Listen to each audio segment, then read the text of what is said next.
Hello everyone, welcome back. So I've got this video to show you, which is how to prepare a brand new gel brush.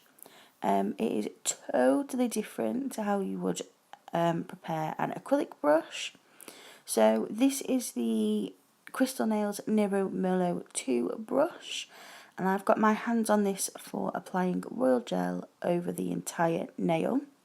It is a softer brush than the Nero Merlot 1 I was using before, which was leaving like brush stroke dips in the product, which obviously doesn't look very nice on a nail.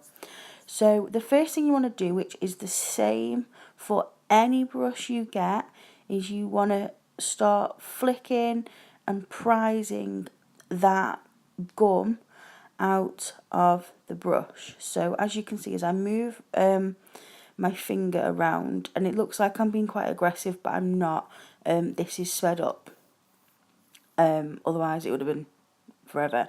But it probably took me about 5 or 6 minutes to flick every bit of gum out that I physically could.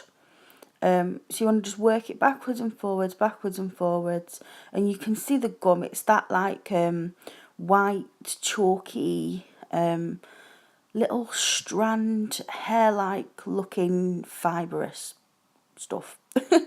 It's the stuff you can see flicking off. It's yeah, you don't want that in your brush, definitely not. So you just want to work your bristles, and don't worry about, you can see bits there. I'm trying to stop where I can see bits so you can get a good view of it.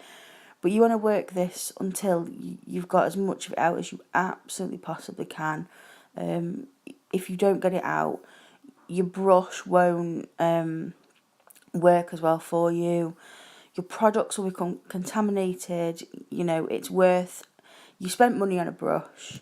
You know, generally we recommend buying really good brushes from reputable people, not sort of, you know, cheap ones off eBay or Amazon. Invest in a good brush. You want to look after it. So this is a process you have to go through. You may lose a few hairs. You can see one on my finger there. That is perfectly normal. And you may see a few bristles splay. Again, that is totally normal. And when you continue to prepare your brush, the hairs will go back to where they should be. You know, your brush will become as you want it.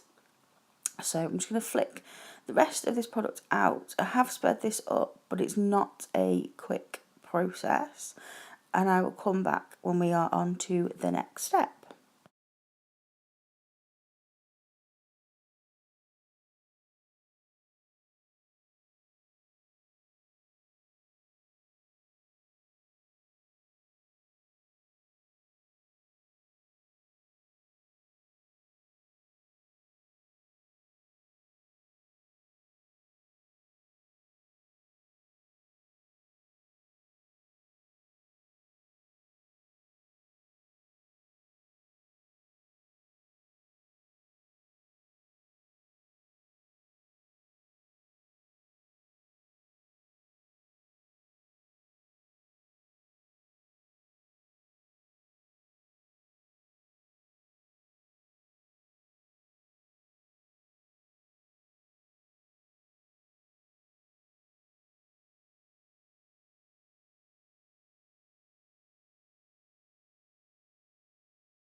So once you're happy you've got all of your gum out, I'm just taking my Gelish nail surface cleanser, and I've got a lint-free pad. I've got a couple of these.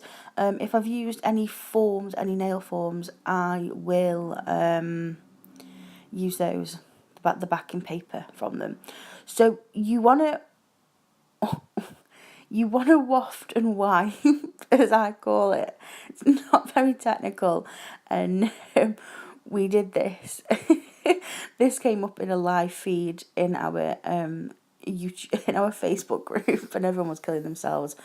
But you want to waft and wipe in your dish. You don't want to press down into the dish, because you'll contaminate your cleanser. What you want is for